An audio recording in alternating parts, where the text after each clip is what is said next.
we are back. Nah, I am Jody. I am striker. Gila lagi, udah lama banget. Nah, udah berapa bulan ya John kita akhirnya bisa begini ya? 4 bulan lewat. 4 bulan lewat. Namanya yang untuk pembahasan karena kan MotoGP. Ya. Ya. Yang di luar konten YouTube ini kemarin terakhir. sama Fadli, Grebek Garasi Fadli. Betul. Oke. Assalamualaikum warahmatullahi wabarakatuh. Waalaikumsalam. Guys, ketemu lagi dengan gue Eka Budiansyah dari Motors ID dan juga gridauto.com. Dan saya John Rono Mulia dari motorplusonline.com. Oke. Back to race. Back to race lagi kita. Cuman ya sayang kita belum sempat menampilkan preview MotoGP Spanyol 2020. Ya, betul. Ya, seenggaknya yang video kemarin ya, yang ngopi. Ya. Nah, itu sedikit mewakilkan lah ya, Bang ya. Beberapa memberikan gambaran peta kekuatan di musim perdana MotoGP 2020. Itu dia. Nih, sekarang kita langsung nih, Bang. Langsung. Ini, apa ya, bisa dibilang nih, ya penuh dengan sensasi. Campur aduk. Bukan gado-gado tapi ya. Iya, keredok juga bukan. Nah, ini menjadi menarik nih. Ya. Kalau kita lihat bicara hasil di MotoGP Spanyol, Fabio Quartararo akhirnya bisa pecah telur. Iya. Setelah berapa kali? 7 podium ya? 7 podium di 2019. 6 pole position ya? Iya. Di 2019 dan akhirnya sekarang dia mengkonversi pole position menjadi kemenangan. Dan ini gimana nih Bang John? Ini sebelumnya memang ada apa ya? Ya prediksi. Iya. Waktu kita bikin bareng Fadli itu prediksi betul. Kan sebenarnya finalis ya. Iya. Tapi ternyata finalisnya justru ya dia terlalu gambling sebenarnya. Nah, itu dia. Itu gimana tuh Bang John? Kenapa bisa Fabio Quartararo yang akhirnya? Jadi sebenarnya kalau saya melihat memang Fabio Quartararo ini kayak mancing di air keruh. Kenapa saya bilang mancing di air keruh? Duel sebenarnya terjadi antara Marc Marquez dengan Maverick Viñales. Oke. Karena Viñales menggunakan kompon ban depan soft. Ya. Dia sebenarnya sempat mengungkapkan bahwa dia akan coba melarikan diri, tapi nggak berhasil. Malah ditekan oleh Marc Marquez. Ya. Duel lah terjadi, Marc Marquez memimpin. Salahnya lagi Marc Marquez melakukan kesalahan di tikungan 4 yang sempat dia membuat out, tapi tidak sampai parah. Sebelumnya aksi save dulu ya. Save dulu walaupun akhirnya keluar gravel dan mampu menyelamatkan. 17 berada di posisi 17, kemudian berhasil mengejar sampai 3 lap terakhir itu posisi ketiga. Ya mungkin Maverick Viñales sebenarnya udah deg-degan juga karena di belakangnya udah ada Marquez. Tapi udah fight juga ya. Yang saya tidak mengerti adalah Marc Marquez ini di luar kebiasaan ya killer insting, kalem, jaga tempo. Dia berusaha kemarin tuh malah seolah memaksa gitu, coba masuk, kita kan masih 3 lap, ternyata kan di 17 lap dia paksa itu ban belakang yang dia pakai kan soft. Sepertinya mulai aus dan kemarin itu efeknya tikungan 4 dia melindas curb. Keluar, spin, ban depan nge-grip tapi ban belakang lepas, akhirnya high side. Dan harus disayangkan dia terjatuh, parahnya lagi kan terhantam oleh motor. Ini yang membuat kondisinya makin parah dan bahu kanan ya Bang ya? Bahu apa lengan ya? Tangan kanan ya? Retak itu di yang tulang humerus. Ya meskipun belum ada kabar, tapi kalau kita sadar mungkin pembalap semua tahu tangan kanan ini sangat krusial untuk mengontrol, apalagi kanan. Pengereman dan juga ngegas. Jadi saya pikir ini benar-benar Fabio Quartararo dapat berkah karena duel ketat antara Viñales dan Marc Marquez. Tapi gini Bang, ini sebelumnya kalau kita lihat dari catatan waktu, betul. Sebelum Marc Marquez crash, yang benar crash yang crash kedua di tikungan yang sama, itu memungkinkan nggak Marquez untuk mengejar Fabio Quartararo? Jika dilihat dari catatan waktu loh. Yang sebelum crash kedua ya? Sebelum, ya. Ya mungkin kalau seandainya dia agak bersabar, saya pikir masih bisa dapat, artinya fight sampai tikungan terakhir. Tapi karena kemarin dia memaksa, akhirnya ya kondisinya menguntungkan sama sekali. Viñales pun merasa aman, padahal Viñales sendiri mengungkapkan kesalahan terbesar dia adalah menggunakan soft. Mungkin kalau kita lihat dari 1, 2, 1, 3, 4 itu yang finish, semuanya pakai hard ya. Hard dan soft. Nah, problemnya buat Marc Marquez yang pakai hard dan soft, soft belakangnya tuh udah keburu habis saat dia tercecer Memaksakan untuk kembali ke depan. Dan kalau kita lihat juga kenapa lagi-lagi saya tekankan Fabio Quartararo memancing di air keruh. Ya. Duel praktis antara Quartararo dan Marc Marquez tidak terjadi sekali. Ya. Iya, karena beda sama di Thailand ya, Bang. betul, Thailand, kemudian di Aragon.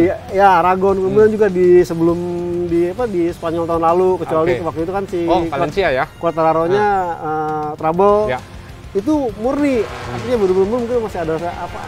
Agak lebih seru sedikit lah gitu. Kalau ini memang Marc Marquez yang artinya menjadi hakim untuk memutuskan Quartararo jadi juara untuk pertama kalinya. Oke, jadi ya tadi seperti Bang Joni bahwa memancing di air keruh ya. Memancing di air keruh, namun itu membuahkan hasil untuk Fabio Quartararo. Betul. Dan menjadi menarik, Bang, untuk Fabio Quartararo. Ini menutup apa ya? Suatu rasa rindu untuk orang Prancis nih, Bang. Untuk warga negara Prancis. Pembalap MotoGP Prancis di kelas Premier terutama. Iya. Setelah 21 tahun ya. Iya. Nggak ada pembalap. Valencia 1999. Masih era 2 tak itu. GP 500 bareng Regis Laconi. Nah, sekarang seenggaknya orang Prancis tuh udah bisa sedikit berbangga ya. Akhirnya ada pembalap yang bisa ya berprestasi lagi di ajang MotoGP. Betul. Walaupun sebenarnya Johan Zarco ada peluang, tapi yang akhirnya memberikan kemenangan adalah Fabio Quartararo. Betul. Oke. Nah, ini kita bicara sedikit tadi yang Bang Joni bilang nih. Marc Marquez jatuh, crash dengan kecepatan yang sekitar 150 km per jam sebelum dia crash ya. Karena kita lihat dari data analisnya itu udah 150 dengan lean angle-nya sekitar 53-an ya. 53-an, dan itu membuat high side-nya cukup tinggi ya, cukup parah ya. Betul. Dan ya tadi patahnya itu karena dihantam motor, dihantam ban depannya motornya. Betul. Ini yang menjadi menarik Bang untuk Bang Marquez tadinya gue. Bang. Semoga cepat sembuh, Bang. Iya. Semoga cepat sembuh. Karena tanpamu nggak menarik gitu. Betul. Nah, ini ada kemungkinan masa penyembuhannya itu memakan waktu lama atau enggak nih? Ini agak sulit karena kalau kita melihat lengan kanan itu tadi kan seperti dijelaskan mengontrol kendali, untuk mengereman, menahan handling saat ini. Berbeda dengan tulang selangka. Tulang selangka praktis tidak terlalu ini karena terhalang ada otot-otot lain. Ini lengan kanan saat braking harus dibutuhkan, saat menikung dibutuhkan, apalagi akselerasi. Dan bahkan ada kabar Marc Marquez mengungkapkan butuh sebulan. Waduh. Sebulan berarti dia harus absen ronde berikutnya, kemudian menghadapi Brno dan juga nanti di Red Bull Ring. Red Bull Ring apalagi, ini benar-benar track stop and go yang memang tikungannya tuh patah-patah. Kekuatan fisik banget ya. Banget, dan humerus ini saya pernah ngalamin, kalau saya yang belakang, yang tulang bawahnya. Oke. Itu berapa lama, Bang? Ya ke tukang urut tradisional 6 bulan. 6 bulan? Ya. Waduh. Itu pun gerak-gerak dikit, geser dimarahin. Nah, ini tulang yang atas sangat krusial sekali, dan bahkan sampai saat ini kan belum ada rilis resmi dari HR, dari Repsol bahwa bagaimana jalannya operasi yang dilakukan terhadap Marc Marquez dan kapan penyembuhannya. Berbeda dengan kejadian Dovizioso saat dia jatuh kemudian dibawa langsung dikatakan 4 tulang selangka, collarbone itu sebulan, dan bahkan dia 2 minggu udah bisa balap. Ya Lorenzo lah, Bang ya. Ya Lorenzo apalagi. Yang waktu di MotoGP Asen 2013 ya. Betul, dia jatuh. Patah tulang selangka hari Sabtu berangkat, Minggu balapan. Walaupun merasa kesakitan. Betul, itu artinya selangka masih bisa ditolerir dan kemudian ini tulang kanan agak repot dan mungkin penyembuhannya butuh waktu lama. Sebulan deh, kabar terakhir tuh yang bocor-bocoran. Marc Marquez butuh sebulan. Tapi melihat lagi perkembangan. Ya, kita berharap nih. Karena sejujurnya Quartararo sendiri pun berkata bahwa tanpa dia nggak apa ya, maksudnya nggak terlalu tensinya tuh nggak terlalu tinggi. Satu, Quartararo pun harus membuktikan dirinya dia benar-benar sebagai anti Marquez ya. Betul, the rival. Satu itu. Kedua, kalau dia bisa menang mutlak mengalahkan Marc Marquez, ini setidaknya apa restu dia terhadap fansnya Valentino Rossi akan makin besar karena kan saat ini yang diharap-harapkan itu ya. Itu karena sampai Quartararo pun bilang minta restu dari fans Valentino Rossi. Namun yang harus dibuktikan adalah sekarang buktikan kalahkan Marc Marquez dulu. Nah, kemarin belum. Makanya dia sampai berharap ada Marc Marquez biar dia juga bisa membuktikan mampu mengalahkan Marc Marquez di saat bertempur langsung. Oke, walaupun sebulan sebenarnya sebulan masa penyembuhan sebulan masa penyembuhan. Itu pun belum apa ya, maksudnya belum kondisi Marquez pasti belum fit banget. Belum fit banget. Ya. Padahal ya sempat pada seneng pada saat kalau jadwal awal kan Marquez waktu itu bawa kanan tuh. Bawa kanan bermasalah. Dan dia tidak fit sampai dia problem di ini, kemudian Covid. Marquez mengatakan optimis, sayangnya kejadian ini terjadi. Oke, sebenarnya ini juga kejadian yang dihindarin. Betul, sama para pembalap MotoGP dengan jadwal yang sangat padat. Betul. Oke. Nah, sekarang kita berbicara tentang Ducati nih, Bang. Andrea Dovizioso. Ya, tadi Bang, patah tulang selangka, ternyata dia masih bisa podium. Betul. Oke, ya terlepas dari crashnya Marquez, yang sehingga dia nggak bisa masuk ke podium ya. Betul. Tapi setidaknya bahwa Ducati membuktikan bahwa Dovizioso pun membuktikan bahwa dirinya masih layak untuk menjadi tim pabrikan. Karena Francesco Bagnaia, Jack Miller, akhirnya pun disikat juga kan. Walaupun di depannya awal-awal lomba sempat ya tim satelit itu memimpin kan. Ini menjadi pertanyaan bahwa JRS ini, Jerez ini bukan sirkuit yang favorit bagi Ducati. Betul. Tapi kenapa akhirnya Ducati bisa podium? Kalau kita melihat memang tidak dimungkiri benar bahwa Dovizioso kapasitasnya jauh lebih baik daripada pembalap Ducati yang lain. Itu pertama, itu sebabnya Ducati berusaha keras untuk mempertahankan meskipun masih ada tersangkut masalah ekonomi. Itu pun kondisinya tidak terlalu fit, masih cedera collarbone. Mungkin kalau seandainya kemarin kita skip bahwa Dovizioso cedera ya, mungkin dia bisa lebih fight. Itu pertama. Dan kalau kita melihat kemarin memang Dovizioso tidak banyak bicara dengan terkait adanya pergantian atau perkenalan ban belakang baru. Tapi kalau kita melihat Dovizioso itu udah dapet, dan memang karakter Dovizioso itu pembalap yang ngawet-ngawet ban di lap awal, di lap 10 lap terakhir baru nyerang. Dan kemarin itu di saat pembalap Ducati yang lain sudah habis, dia masih punya kelebihan. Dan bahkan ya itu tadi, kalaupun tidak cedera, mungkin dia bisa lebih baik lagi. Artinya Dovizioso ini tetap harus diperhitungkan, tetap harus jadi PR buat Ducati untuk benar-benar mempertahankan dia musim depan. Oke, ini ada pengaruhnya nggak Bang dengan pengembangan Ducati sendiri nih? Ya sepertinya sih kalau pengembangan mungkin diserahkan ke test ridernya Michael Pirro. Mungkin Pirro nanti akan berinteraksi langsung dengan Dovizioso seperti apa, karena kalau memaksakan Dovizioso dengan jadwal yang begini yang sangat ketat, mungkin akan menguras. Jadi memang fokusnya mungkin Dovi sekarang bagaimana pada kondisi fisik yang 100% fit, agar nanti di sirkuit andalannya yaitu Red Bull Ring benar-benar mendominasi 2 ronde sekaligus. Oke, tuh guys. Nah, ini menjadi menarik nih, karena ya bicara tentang Yamaha, 2 pembalap mereka yaitu tadi Fabio Quartararo dan juga Felipe Vinales dan bahkan Franco Morbidelli masuk di posisi 5 atau 6 dia ya? 5 kayaknya dia. 5. 6-nya baru si siapa? Pol Espargaro. Nah, ini di antara 3 pembalap ini, Rossi menjadi yang paling mimpi buruk nih. Mimpi buruk untuk Valentino Rossi. Dia harus menyelesaikan balap dengan menyederkan motornya di tembok saat lap ke-19. Itu dia. Itu apa sih sebenarnya yang terjadi sama Rossi, Bang? Karena ya kalau kita bicara 3 pembalap Yamaha lainnya, mereka bisa fight di 10 besar. Saya justru melihatnya ada faktor lain selain yang banyak menggembar-gembor bannya, katanya bannya karena ban baru. Tapi kalau bicara ban, itu diakuin sendiri loh. Ya kan? Karena memang di saat suhu di Jerez lepas dari siang hari yang cukup tinggi, Rossi bermasalah. Tapi kalau kita lihat di saat pagi hari yang free practice pertama, kemudian free practice 3, Dan warming up practice Rossi bagus.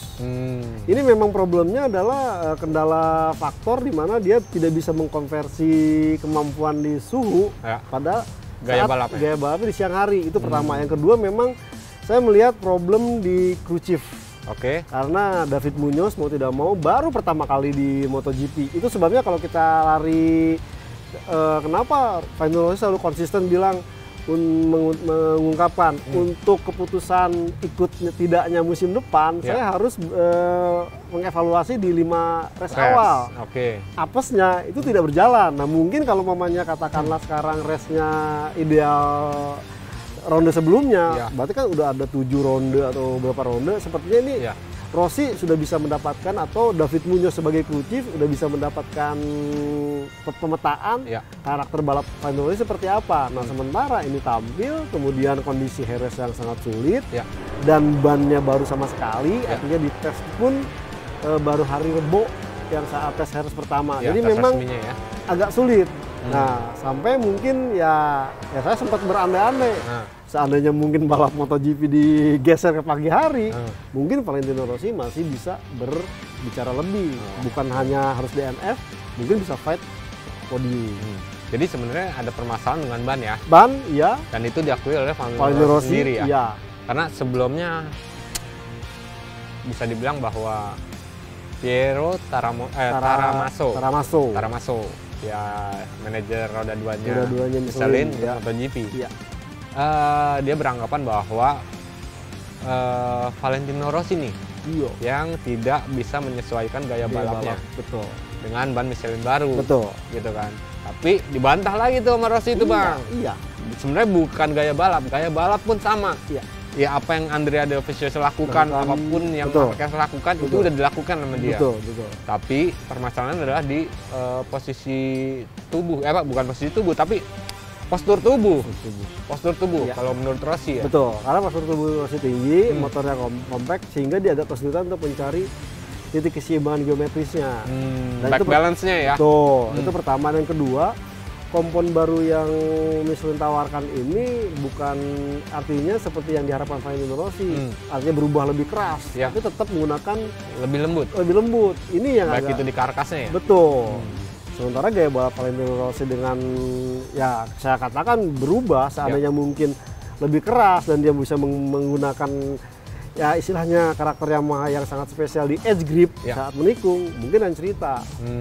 Karena ya kita tahu, dan sadar juga motor Yamaha M1 ini kan bukan mesin yang punya performa di top speed tinggi, gitu ya. Tapi mempunyai kemampuan stabil saat menikung. Nah bannya terlalu lunak dan juga dia tidak bisa dapat balan, efeknya si bannya malah tergerus. Karena kalau kita melihat Fabio Quartararo memang sudah bisa melakukan seperti itu karena compact banget. Begitu juga Morbidelli, cuma Morbidelli di awal-awal masih agak kesulitan. Baru setelah beberapa terakhir, akhir ya, baru dia bisa merasakan kelebihan ban barunya itu.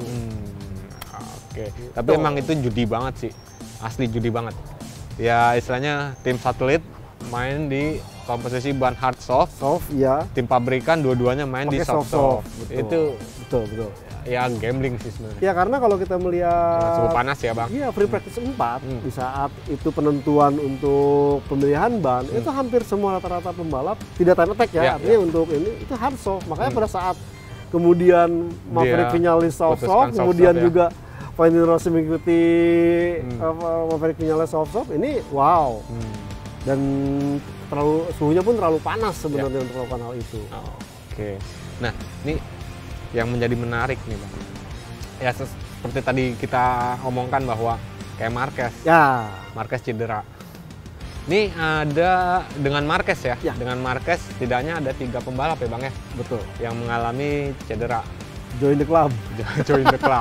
Pertama Alex Rins di sesi kualifikasi. Betul. Terus yang kedua di Cal Crutchlow di warm up practice jatuh. Dan yang ketiga Marquez. Day. Nah ini bisa dibilang Alex Rins title contender. Ya, dia bahkan kan mengakui sendiri, namanya disebut-sebut di press Di conference, pertama. gue. Ya, dia mengakui sendiri bahwa dia pertama. Betul. Bahkan Marquez pun diakuin yang ketiga ya. Ketiga, kalau nggak salah. betul. Karena setelah dia mengaku finales ya. Finales, ya. Oke. Nah, itu dengan ya bukan, semoga sih nggak absen ya. Ya, Semoga nggak absen. betul. Dengan cederanya 3 pembalap ini, ya apalagi mereka yang sering bertarung di Taruh di barisan depan, betul. Menurut Bang Joni, gimana nih, Bang? Ini sebenarnya kesempatan buat Yamaha ya. Race besoknya ini ya. Betul. Nah, Ini buat kesempatan buat Yamaha, artinya untuk memberikan 1-2 kembali. ya, Apalagi Maverick Vinales belajar nih, sirkuitnya sama. ya, Ya kondisinya diperkirakan bakal sama juga, artinya belajar dari pemilihan soft ini bisa membalas kekalahan. ya. Dan apalagi Alex Rins mungkin ya masih meragukan, tapi katanya diharapkan bisa kembali. Ya. Kalau Crutchlow tidak terlalu parah, cuman memar, artinya Oke. mungkin dengan Tapi beberapa. katanya dia juga mengalami surgery, Bang. Oh, gitu? Akan surgery untuk Crutchlow ya. Oh. Di hari yang sama Marquez loh. Di hari Selasa. Karena waktu pada saat informasi dikatakan hanya mengalami Memar. di leher. Enggak. Tapi Wow. ya menurut gue ya baca istilahnya dapat informasi terakhir itu Iya. dia bilang gitu. Nah artinya ya ini kesempatan buat pembalap-pembalap Yamaha dan mungkin juga nih ya blessing in disguise-nya Dovizioso karena Dovizioso bisa lebih stabil lagi, Ya. mempersiapkan diri dan ya mudah-mudahan persaingannya tidak hanya nantinya terfokus pada Fabio Quartararo atau Vinales, tapi akan ada bumbu dari Andrea Dovizioso sekaligus ya minimal meyakinkan dia untuk menandatangani kontrak baru sama Ducati. Oke. Minimal kalau dia menang kan Ya. posisi tawar dia lebih gede, nggak bisa. Gaji gue tetap naikin. Segini. Ducati mau nggak mau. Oke. Nah, nih Bang. Menarik nggak sih kalau kita omongin ya tadi ya dengan 3 cederanya pembalap ini kita ngomongin peluang juara dunia 2020 itu terlalu dini atau gimana, Bang? Terlalu dini karena dengan jadwal yang sangat padat, katakanlah Marc Marquez harus absen sebulan, kemudian dia bisa tampil 3 seri 4 seri dia mulai recovery. Ternyata kemudian nih yang awal-awal mengalami hal yang sama di ronde terakhir karena tidak menutup kemungkinan itu terjadi dan mau tidak mau ini memang nggak hanya harusnya gaspol, tapi juga bagaimana dia mengatur strategi. Ya kemarin sebenarnya Marc Marquez kalau pemain strateginya tahan itu dulu udah gitu lah, ya. Ya ibaratnya kayak dulu ya, Bang. Iya, Maksudnya dulu yang penting dia finish, coba finish konsisten gitu ya. Dan ini dia ketemu seri depannya lagi kan sama juga. Artinya kalau strateginya itu dijalankan mungkin aman. Nah sekarang ya kita akan melihat kalau seandainya sembuh kemudian Marc Marquez menggila, ya pembalap-pembalap lain juga tidak bisa mengesampingkan Marc Marquez, bisa aja dia istilahnya mengacaukan kompetisi. Ya kalau mamanya boleh ambil cerita seperti tahun 2015 yang terjadi antara Jorge Lorenzo dan Marc Marquez atau Valentino Rossi yang sebenarnya Marc Marquez tidak masuk dalam peta kejuaraan, dia malah mengganggu antara pertarungan. kedua title contender ya. Ya, ini akan hitung-hitungan. Kalau sembuh sebulan sembuh, artinya dia hanya ketinggalan 3 ronde. Di ronde katakanlah Red Bull Ring berikutnya bisa tampil. Dia akan petain, kalau dia bisa menang mungkin dia akan kejar kemenangan terus. Kalau umpamanya enggak, mungkin dia akan mengganggu siapa nih yang lagi mimpin nih, digodain biar ada kans pembalap lain bisa masuk atau bersaing memperebutkan. Sebenarnya bikin seru juga nantinya, Bang. Itu makanya mudah-mudahan nih Marc Marquez benar lekas sembuh gitu. Oke. Siap.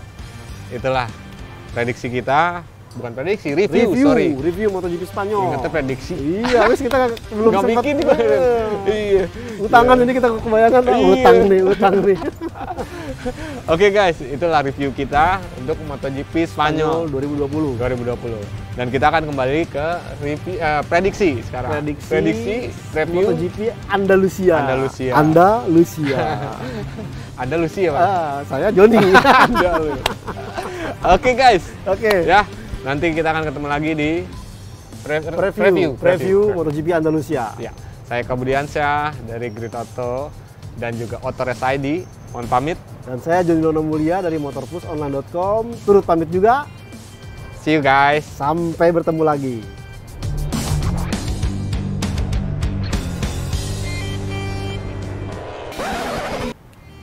Ada yang ketinggalan. kelupaan, Iya, ada yang iya, iya. kelupaan. Apa tuh Bang? Apa sih? Jangan lupa like, subscribe, dan Nyalakan tanda lonceng di YouTube Otores. itu dia guys. Biar tahu apa yang terbaru, konten-konten soal MotoGP. Oke, Oke, kita pamit nih. pamit. See you guys.